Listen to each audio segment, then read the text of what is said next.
The effects of Talzin's spell was steadily wearing off throughout Vader's trip to Mandalore, so by the time he landed, he was at the tail end of it, respirator up, tense, and ready for an ambush. Vader had opted to leave Maul and Ventress to their own duties. Can't take the same people everywhere, and brought two different individuals. The first was the third brother, a human he had found on Ryloth when the Empire had repelled the Separatists. He was adopted into a Twi'lek family there before pirates ravaged their cavern and killed everyone bar him and his sister. He had killed all of them. In a way, he reminded Vader of himself at that age, misguided, scared, and alone. But that's not where the resemblance ended. Evidently, he also had a talent for engineering, making his own mask when he was made an inquisitor. The boy had even customized his own lightsaber to have the same capabilities as a blaster. While a bit clunky looking in its square appearance, the premise was very promising. He was glad he had sensed his presence on the planet before he went rogue. His sister now lives at the temple on Dathomir. Although she was left blind by a stray blaster bolt and needed a droid companion to help her, she was happy enough to be near her adopted brother, and the feeling was mutual. Although the temple could go with a few less pranks and tricks, Ventress often butted heads with him over his laid-back attitude and mischievous nature.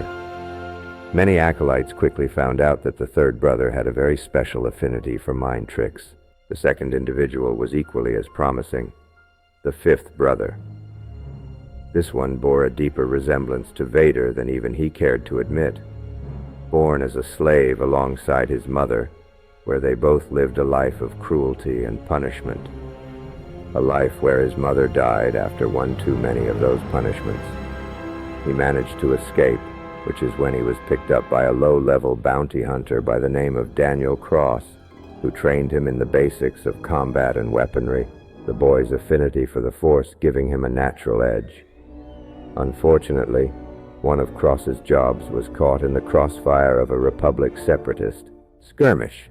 The Jedi Knight leading the charge quickly dispatched him.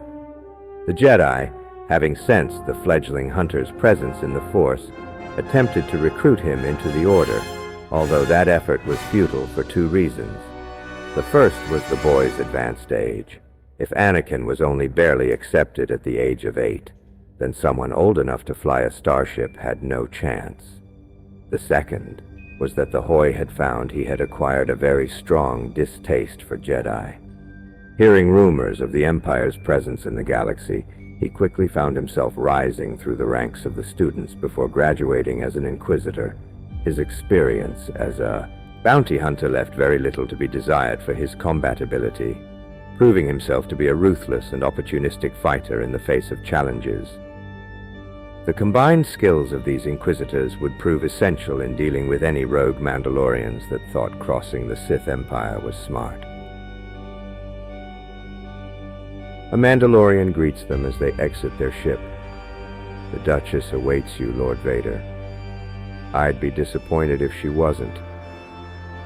After the many incidents on Mandalore during the Clone Wars, Anakin Skywalker had made sure to know every intimate detail of every event that transpired leading up to the Death Watch. If his estimated timeline was right, he was very early. They were soon greeted by the Duchess as she sat in a throne that glowed when she sat down, a bit extravagant for Vader's taste. "Why did you call us here, Duchess? I'm not one for pleasantries." The Mandalorians in the room exchanged glances at the blatant disrespect. Since Mandalore has remained neutral in the Clone Wars, many people in the galaxy have grown restless, spreading rumors about plans to build an army. The third and fifth brothers quietly chuckled together. With the Empire swiftly growing, a singular rogue planet was hardly a threat in the face of an army of Force wielders. Vader silences them with a hard stare before turning back to the Duchess. "I understand your concern, but what does this have to do with me? People doubt my people's wish for peace. Today is a celebration of the day Mandalore was brought to peace, and I'm hoping some words from such a powerful individual will appease those doubts." Vader doesn't appreciate being used as a pawn. But until then, feel free to roam as you please. And he doesn't appreciate being given permission to leave. Exiting the building, Vader turns to his associates. Explore the city. Keep an eye out for anything suspicious. I have something I need to do. The inquisitors nod, deathly loyal to Vader before dispersing. On his way to Concordia, Vader receives a transmission from the third brother. Grandmaster, I have a report. Some vandal was painting an insignia I don't recognize on the side of some random political building. I messed with his head a little bit, got him to say he was a part of some anti-Satine group called Death Watch. To be fully honest, I agree with him. Satine seems a little unrealistic with her peace at all costs thing. Vader couldn't help but agree with the sentiment. Let them go. They mean no real harm. Yes, Lord Vader. The transmission soon cut, with Concordia coming into view. Vader exits the ship to see various alarmed guards. They have good reason to be alarmed. A man in an official uniform matches up to Vader with an air of calm. Vader easily sees past the facade. So, this is the esteemed Grandmaster Vader of the Sith Empire. I wasn't expecting it. I'm aware. I thought Concordia was an agricultural settlement. Couldn't help but notice the many facilities on my way down. The nervous official explains. All shut down. They were active before the end of the last war. Not recently? That catches Vizsla off guard. No, of course not. Why would you ask that? Vader gets into Vizsla's personal space, staring him down with his yellow eyes. I do not take kindly to lies, Governor. Tell me, how is Death Watch? That gets the attention of every Mandalorian in the hangar, as they all stop what they're doing. Vizsla himself is left in stunned silence, his eyes darting to Vader's lightsaber every second or so. Noticing the Governor's gaze, Vader chuckles and unclips it from his belt, handing it to the Governor. There won't be any need for that. Vizsla shakily takes the offered weapon. Why don't we discuss politics?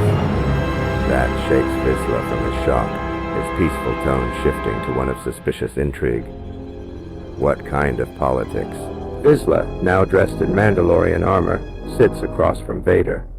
You want to induct Death Watch into your empire? You could, of course, feel free to bring along as many resources as you feel you need. Discreetly, of course. Vizsla leans back in his chair. And in return, you'll help us regain control of Mandalore? No. Excuse me? Then what exactly did he hope to gain by joining you? Retracting his respirator, Vader lets his cunning smirk be shown. It's very simple, really. This afternoon I will be giving a speech, and I will offer the people of Mandalore something Satine would rather die than give them. Vizsla scoffs in disbelief. And what's that? A choice. Vizsla looks up and down.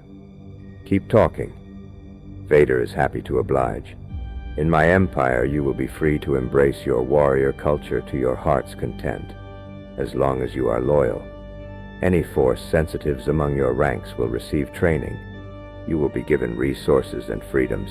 You will, of course, be in charge, JF the Death Watch, but anything of interest will be reported to me. And any Mandalorians that want to join my empire don't need to join Death Watch. They only have to disagree with Satine. This gave Vizsla a lot to think about. He didn't need to think long. Soon the time for his speech came around. After Satine's, of course. She had some long drawn-out lecture about peace and prosperity, but Vader tuned it out after it became too unrealistic. Soon she came behind the stage as the local governor said some words. Grandmaster Vader, I'm glad you could make it. We almost couldn't find you, and I thought you had left. My apologies, Duchess. He wasn't sorry at all. I was merely dealing with some organization called Death Watch that my inquisitors discovered. Satine is unbothered by the name. Oh, you didn't need to bother yourself. Despite their name, they are only hooligans that vandalize public places, nothing more. But I'm glad to hear they were arrested. Vader decides to correct her, not caring for her reaction. Oh, they weren't arrested, they were recruited. Satine is taken aback by the claim. What? Why would you do such a thing? Mandalorian warriors are a versatile group, and yet, such a rarity these days. As they should be. I brought you here to prevent my people from going to war, not enable them. Vader stares the Duchess down. It is presumptuous to assume I would go along with your motives. Peace is all well and good, but it doesn't last forever. It's just not realistic. Satine's gaze hardens. Say your piece and leave. Vader smirks under his respirator. As you wish, Duchess. 7. Standing before the Mandalorians, Vader is prepared for the ultimate victory. People of Mandalore. Your people have recently come out of a civil war, so I understand your hesitance to join the latest in a long line of galactic conflicts. But, as I have recently learned, not all of you are so hesitant. This gets whispers from the crowd. If you are familiar with a group known as Death Watch, this group actively defies Satine's methods of leadership. They yearn for the warrior days of old. Their culture meant everything to them. So I gave them a choice. Stay here and leave the old ways behind, or join me and fight for glory and freedom within my empire.